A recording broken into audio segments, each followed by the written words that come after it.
Hello, guys. Hello, guys. It's a very pleasure to see young people who are truly interested in political situation, in informational warfare era, and actually in propaganda debunking. So nice to see you all. My name is Eugenia, or in Ukrainian, in Українською Євгенія. I know that there is one Ukrainian person here. Я хочу привітати вас із України, із Львова. Якщо ви тут, теж подайте сигнал. Привіт, привіт! Привіт.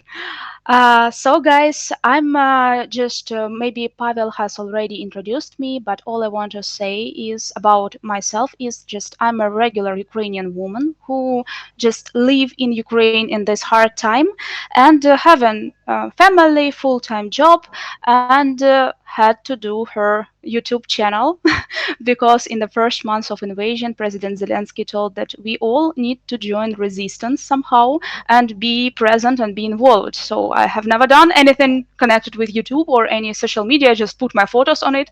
But I had to learn and I had to participate. So I'm very honored to be here because I have no special education for speaking out about propaganda. I'm not like a sociologist or politician. So I'm just want to transfer my personal experience and how Russian propaganda influenced me as a person who was born in Dnipro region that was Russified during the Soviet Union during the 90s. Yes, and how Russian propaganda made me believe that Ukrainian language is the language of people in the village, and a Russian language is actually proper language, and how we believe all that we were brotherhood nations. Of course, before 2014, of course. So, and I just wanted to waste a bit more of your time just to showing your and talking with you about historical facts. Russian Empire, when they were empire, they started the expansion on Ukrainian land after signing the agreement between Russian Tsar and Bogdan Khmelnytsky. And they decided to conquer our land. And first that they wanted to do is to destroy our culture, our language, because if there is no language, there is no nation. So, and first Tsar who did it seriously was Peter the First. He actually issued the decree in 1710 where he proclaimed Ukrainian language as the language of the dialect of Russian language, actually. And guys, it was very weird because during the 16th century, we have already sorry, not 18th century, we already had Peresopnitska Gospel. Maybe some of you know that Peresopnitska Gospel is a sacred treasure and religious treasure of Ukrainians that was written in the old Ukrainian language and actually was the proof that our language was not a dialect. It was separate, unique language. And now, Peresopnitska Evangelie is in Ukraine. In Ukrainian language, it's called Пересопницьке Євангеліє. In English is Пересопниця Gospel. So it's like, yeah. And our president put their hand on Ukrainian constitution and this Evangelia during the inauguration, and this is existing like part of our culture. So after the Peter the First, he's the second emperor of Russia who was trying to destroy Ukrainian language was Catherine II, and she firstly prohibited studies of Ukrainian language and studying in Ukrainian language in Kyivo-Mohyla Academy. And this was very weird for me because this woman was actually from Germany and had like zero Russian roots and wanted to Russify everyone, including Baltic country, Ukrainian, and Finland. So when I learned these historical facts, because I wanted to educate myself, I was amazed. So, how it could happen. So this woman actually prohibited studying in Ukrainian language, prohibited the quantity of students in Kyiva Mohila Academy, and also she in 1775 she cancelled Zaporizhia siege, and also in 84 uh, she prohibited establishing Ukrainian schools. So all policy of Empire was to just colonize our land. So, and after her, also it was Alexander II who issued Emsky Ukaz, Emsky decree, the secret decree that was saying that Ukrainian language cannot exist and could not exist. It was only Malorus language and dialect of the peasants, people who live in the villages. So after, also it was Valuyev circular that prohibited publishing Ukrainian books and import Ukrainian books from abroad. So now you guys understand that no publishing Ukrainian language on the Ukrainian lands, no importing books that already exist from abroad. So there is no development of Ukrainian culture and Ukrainian identity, and only people who were carrying it were the elderly people who were live in the villages and only like remember it from the past. So because Russian Empire also raised the kids, new kids in the uh, like Russian environment. So after Russian Empire collapse, after the war, it was some years of revival of Ukrainian culture and the identity on Ukrainian land in 1918 and 1919, from the historical facts. So, but after big tragedy that called Bolsheviks, Soviet government has come to our land because it was revolution in Russia, and as Russia has never stopped to be empire, guys. A Russian government also made the colonized policy towards not only Ukraine but to Belarus, to Baltic country, to Poland, to every neighborhood territory that they wanted to conquer. So Bolsheviks came to Ukrainian land, and so they started to prolong policy of linguacide. This is the killing of national language of Ukraine. And what they have done in 1920s, they deported all the intelligent people and all the teachers and professors who was the carrier of Ukrainian culture. So they get rid of them. After, in 1930s, they decided to their policy that was against the people who were in the villages, because people in the villages were the carriers of Ukrainian identity, actually, because they kept tradition. They were outside of the big cities, and they just have their own echo chamber. So this policy have called dekulakization. Um, Russians called wealthy Ukrainian farmers who just was hardworking people and who just have everything because of their work. They were called them kulaks, and they decided to deport them and to rob them. They took all the property from these people and forcefully sent them to Siberia. So they get rid of the intelligence, Ukrainian intelligence. They get rid to the from the they get rid of the village people, farmers, and all other people who just agreed to collaborate because they wanted to save their life and save their families and survive in these severe circumstances. They Russified them. So, and here we have no people in the cities, lack of people in the cities, like Ukrainian authentic people in the cities because they sent them away. No people in villages because they sent them away. So, what Russians were doing? They were put another Russians from depressive regions of Russia to Ukrainian land to occupy like empty houses and empty hatas, Ukrainian hatas. This was private houses. So, and it was a mix of Russians and Ukrainians in one territory. Of course, these people through the years could start their own family and they have children and um, this myth about ethnic Russians that were living in Ukrainian land was born from these deportations. So, guys, now you know this. And after it was the Second World War, and Ukrainians were suffering Second World War. After Soviet Union also one on was on the part of the winning side of the Second World War. Another myth that they are claiming is that Soviet Union won the war, but it was not true. Soviet Union had allies and had a lot of conquered nations that were fighting for Stalin, obviously.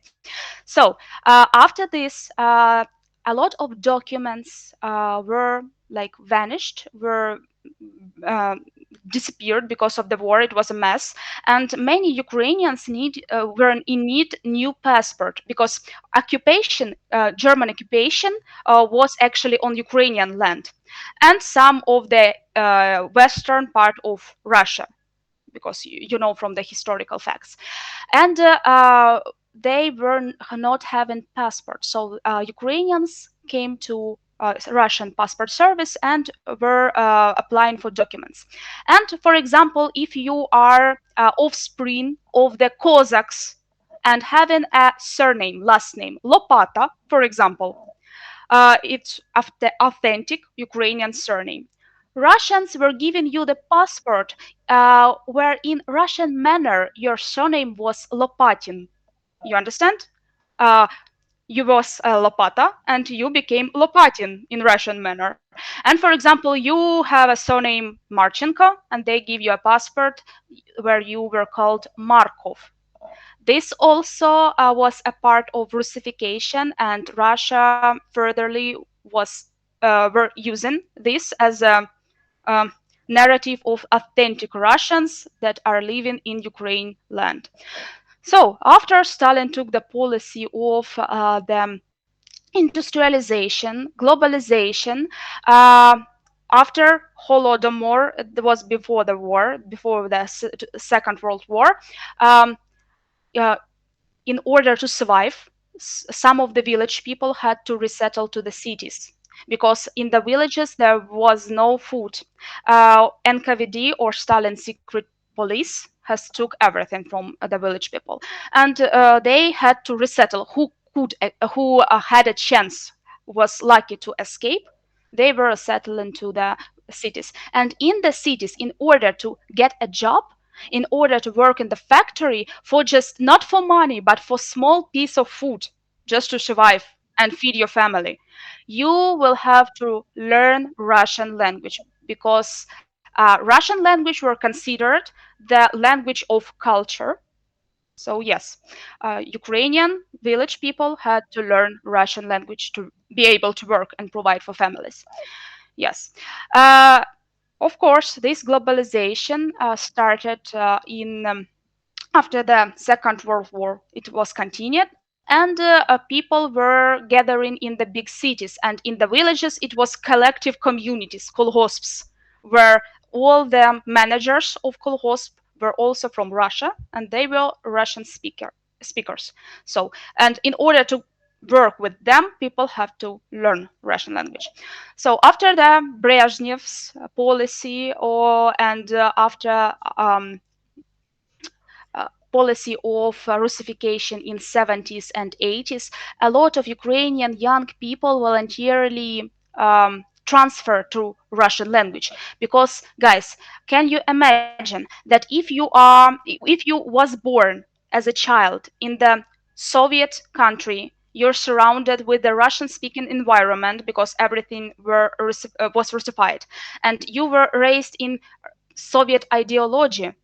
um, as my mom told me that in the schools mandatory they were learning atheistic subjects and the subject of history of communist party and Russian language.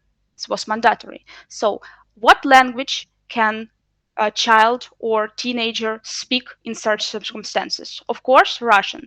And Soviets did their best to convince everyone, not only Ukrainians, but it was a Belarusian people and Baltic people. Uh, all were convinced that Russian language is the language of prosperity, and you need to know it, need to speak it, communicate with the Russian language in order to get a job, in order to get diploma. The position is the society. It was the privilege. So that is why in the end of 80s, you could not heard or seen Ukrainian language almost nowhere in the cities, only in villages and some parts of the western Ukraine. People did it in order to survive, unfortunately. And after the collapse of Soviet Union, finally, in 90s and 2000s, early 2000s, people were living just like they used to live, because it's very hard to start classification process and oppression process, and it's very hard to stop it in the end. It was like a rolling stone from the mountain, you know. Yeah. And of course, we should provide policy of de-Russification, of learning Ukrainian language more and be more persistent. But Ukraine took the course to democracy, and it was light Ukrainization, soft Ukrainization. However, unfortunately, the obstacles of the fast Ukrainization now in Ukraine is because of the war in Donbass in 2014 and full-fledged invasion. So me personally, I was the product of Russian Russification. I have born and raised in Dnipro, in Kamenskia. It was a small industrial town in Dnipro region. My mom speak Russian, and I have been speaking Russian for 32 years of my life. And only in 2021, because of consuming of Ukrainian content and speaking with my colleagues, just watching movies in Ukrainian, because Ukrainian after 2014, Ukraine took a course of Ukrainization and educating the population. So, and I'm very grateful. So we had a finances for this, and so we showed Ukrainians what does it mean to be Ukrainian. So I'm voluntarily switched to Ukrainian language. It was awkward. It was weird. I was pretty bad. Now I'm better. Yeah. And I'm glad that I did this choice, and I'm advocating also for people, for Russian-speaking Ukrainians who are switched to Ukrainian language, and also ask you to encourage such people and support them. And I'm grateful to people from Europe who are trying to learn Ukrainian language, who upload the Duolingo application and trying to do their first steps. And I, I'm so grateful for you to be interested in our country and our history, our culture. And I hope that it will beneficial not only for us, but also for you. So, my myths and my beliefs of all this Russian propaganda was broken by actually Russian actions. Then they occupied the Crimea, and finally, before the 2014, I thought that somehow we can find the how and meet each other on the halfway. But after this, all illusions were finished. Yes. And I had to educate myself more. I'm very frustrated that in school um, I took so little time to learn history. Actually, all now I'm doing in my free time is learning history, volunteering, and trying to figure out how to be better version of Ukrainian representative abroad and internally. So that's why I'm very happy that you invited me to this platform just to speak out from my own perspective. Guys, if someone has a question, you can ask them.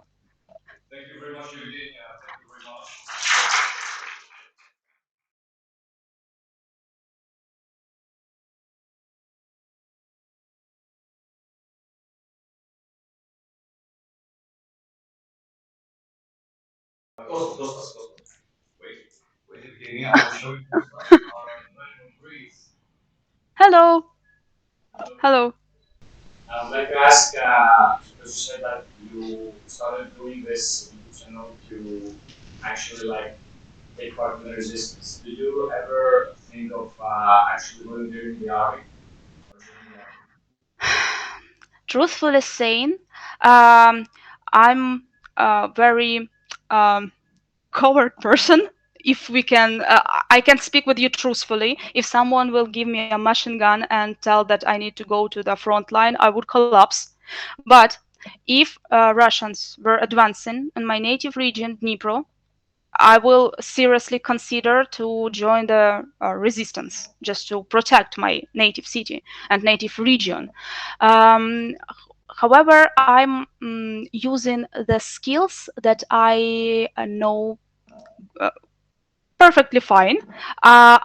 Sometimes um, the inspiration was President Zelensky, who told that if you have any skills that can help Ukraine, you should use it just right now.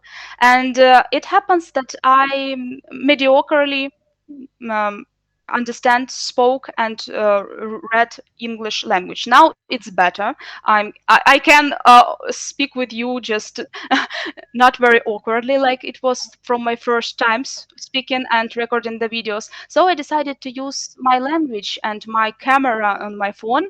I had no any equipment, only my camera, and decided to participate in resistance in this way. However, if it will be a question of life and death, I think each Ukrainian will take a machine gun in the hands. I think in this perspective. Of course, there are also many channels on YouTube, on Mhm. Twitter, lots of trolls who are sharing the propaganda of the Russian Federation, who are also Mhm. sharing the war propaganda, showing the war, recruiting young Russians, also the paramilitary youngster organizations, Unarmia, and so on. Mhm. You, for example, when you go on Twitter, when you go on other social media, what are the kind of examples of posts supporting Russian propaganda? What are the most like key things that you see, and how do you usually react to it? I have also page in Twitter, and I'm tweeting every day, just giving updates about what is going on in Ukraine and daily life of regular Ukrainian. So, and I have some following, just tiny following in 5,000 beautiful people there in community. And sometimes my tweets get traction. And what I have noticed, when the tweets are getting tractions, bots, Russian bots or Russian supporters are very active in the commentary section. I have already watched a lot of video in YouTube just to educate myself and learn how to fight with this. Um, and found out that Russians are paying billions for bots, farms, and to informational propaganda. So I've noticed that these bots are triggering to some keywords in my tweet. For example, President Putin or missile attack or Russian-Ukrainian war, and they come to comment and writing a lot of similar comments via script. So all these comments are similar, and they are working as a scripting. Maybe you have seen alleged bot farms that attacked Jennifer Lopez page in IG, where you have seen a lot of similar comments that she was in the restaurant and some lady was in the officiant and served her a salad. So these comments were just similar according to the script. Same is happening in the Twitter. This is how both farms are working. This is are not real people. So if I see that this is bot farms comments, I'm just block and report. It's very important to report on such accounts so they could just be dismissed or they can be blocked by the algorithm of Twitter. And of course, Twitter is in recent time is not very friendly to Ukrainian accounts, maybe because the policy of the CEO. But I cannot blame the CEO because it's his social media. He is doing his own policy. He is earning the money. So I'm just existing as a user. But Twitter is not the best place to share Ukrainian word and speak out, but of course necessary. In YouTube, I also see Russian supporters when I put dropping the video about controversial topics. For example, I made a short about Miss Russia uh, that were participating in page as a pageant in the beauty competition, uh, and she was walking the red carpet in the dress like Catherine II. I just talked with you guys that Catherine II was a great Russificator and providing the policy of colonialism on our land. So, from Ukrainian perspective, it was not inappropriate. It was inappropriate, especially when she put this emperor costume on her after the mass missile attack. So it was like these events overlapped each other. So it was a social inappropriate thing. And I did a short about this. A lot of Russian supporters attacked this short, but it was a silver lining because as much as people commenting, it puts this video in the algorithm and YouTube start to promote it. So in YouTube, I'm just also report and blog. Some you may be seen NAFO movement in Twitter especially, and NAFO members, they are debunking Russian propaganda or trolling real people. They are not trolling the bots because after 2 years they already recognize the bot who wrote this comment, bot or useful idiot like KGB is calling these people, or it was a Russian paid supporter. For example, like they hire foreign journalists, and foreign journalists are spreading propaganda also. So they are trolling and debunking real people. So this is the way how we work with Russia propaganda on the basic human level. You are learning Ukrainian languages first and Russian second, and yes, think this is the proper language, so you just learn the Russian language. In Ukrainian school, my Ukrainian school was in a town Kamenske, and we had only 2 hours a week of Ukrainian language. It was Ukrainian language itself and Ukrainian literature. Russian language we also learn two times a week, like Russian language and Russian literature. However, all the other subjects that we have learned were on Russian language. Books were on Russian. Lectures were on Russian. Teacher were speaking Russian. In only on open sessions when sometimes in your school you have open lessons. Це був українці знають, що це був відкритий урок. Може, у вас теж було ну, так у вашій школі. Only if it's open lesson that, for example, principal was invited or other people were invited, then we switch on Ukrainian because it was appropriate because we were living in Ukraine. However, all the educational process were done in Russian, and it was very awkward for me and unusual for me before that 2014, because after 2014 I become wiser and smarter because of self-education. So before that 2014 I was working as a tutor for one um, young kid who were learning English, and I was helping him. And he was about 9 years old. And when he opened the um, Zoshit, uh, like everything was in Ukrainian. All the explanation were done in Ukrainian language, and it was so wild for me. It was 2012, and I said, "Oh my gosh, you have an educational process in school in Ukrainian language." He said, "Yes, of course." And he was speaking Russian, but he was writing in Ukrainian language. So you see how educational process in school is influencing on little kids. They can have the basic communication and socialization inside of the family, inside of the environment in school, in Russian language, for example. But what they have learned is to write in Ukrainian, and kids does not know how to write in another way. So you see, unfortunately, we were lack these possibilities in 90s and early 2000s. Okay, you said, I mean, how did you feel, or like when did you start realizing that at some point the things that you thought were true were not real, they were propaganda? Like, how did you come to that like self-realization, or how did you feel after that? Unfortunately, I have learned in the hard way. Before 2014, I even did not, I was not interested in historical facts. I was living my life. I was trying to earn some money to provide for family. I was trying to work. But when Russia annexed Crimea, I decided to ask question. If they are saying we all brotherhood nation. Why are you taking the territory of my country if we are brothers? You're saying you're protecting a Russian speaking population, but why are you using tanks to occupy, for example, Donbas regions? So I was started to ask the question.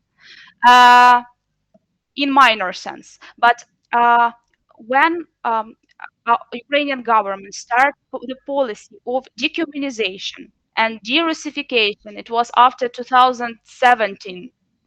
Uh, our policy, Ukrainian policy, was put on Ukrainization.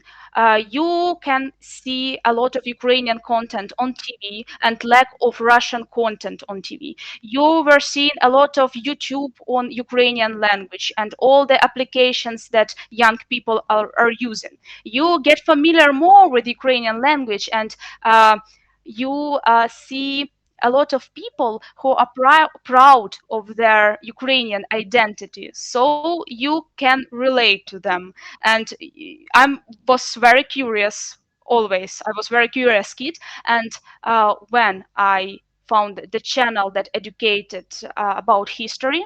It was the channel імені Тараса Григоровича Шевченко. Uh, the channel was named in the name of the famous Ukrainian poet, artist, and politician Taras Grigorovich Shevchenko, and it was about history. I started to watch this channel, and self-education improved in yeah, and I understood that I should actually switch to Ukrainian because I'm living in Ukraine and I just want to try. Of course, it was very awkward. I was very bad because when you are learning and starting to speak in language that you have never spoke before, you just heard it. It was very bad. And even now, I'm speaking Surjik. This is mix of Russian and Ukrainian because some words I did not still know, but I'm improving. So, and that is why people who are switching to Ukrainian language only have an admiration in my eyes, guys. So the answer on your question is the factors that influenced me is like policy of Russia Federation about annexation of our territories, is policy of Ukraine to Ukrainization their own population, and my own curiosity. I would like to ask something because you are currently in Ukraine, so I think you are the most right person to actually answer this question. As a nation in war, as a country in war, and desperate times go for desperate measures, I'm sure there is also a rise of propaganda in actual Ukraine. Have you seen any of it? How do you discriminate it? How do you distinguish it? And how it affects your daily life or the life of Ukraine? Of course, there is internal propaganda and external propaganda, and we know all Ukrainians remember the blogger Arestovich, who were saying that war will finish in 2 weeks or 3 weeks. Actually, he explained himself that he was trying to encourage Ukrainians to fight and not lose the hope. Because if we were saying that from the very beginning that this war is for years, please be prepared. When then the nation could have this sense of devastation, tragedy, and so it was done for purpose. We all know that we have um, in Ukraine, we have the solid uh, online news channel. It called телемарафон. Тобто all the news are situated officially in one channel. Of course, my advice to all Ukrainians and to all people abroad just to be uh, uh, not believe in every single word, because even in peaceful country, news can partially telling you the news or partially telling you any other uh, events. So you should rely to different sources of information, different sources of information, and made opinion based on this. But I cannot say that in Ukraine it's a lot of propaganda, because if we had a censorship, as Russian propaganda is saying that Ukraine put a censorship on all the news, but it's not true. You have official source of news, but also you have different Telegram channels or different bloggers on YouTube that are saying slightly different information or news from their own perspective, and they are not hunted, they are not put into jail, so they are existing officially and everyone know about them. So you have a right to choose and decide what you will see and consume. Of course, like anonymous channels is not appropriate source of information. You need to stick to official channels of Ministry of Defense, for example. But also, if you want to compare, you can watch the bloggers which you trust to. So, and I cannot say that all is a censorship here. No, we have different sources of information. No one is hunted and put into prison for saying the truth or their own opinion. So you can decide what channel and source of information you will choose. And also, I want to put disclaimer on my speech that I'm just a regular person without specific education. My actual education is law. I have been working as a lawyer, yes, for some time, and this is only my hobby. So all that I have said to you, is my personal opinion. So don't take it for like for yes, like it's so thank you, Pavel, for having me here, and I want to thank you for the sponsor of this event. Pavel told me about this your organization, that they give you possibility to educate yourself. So Thank you very much.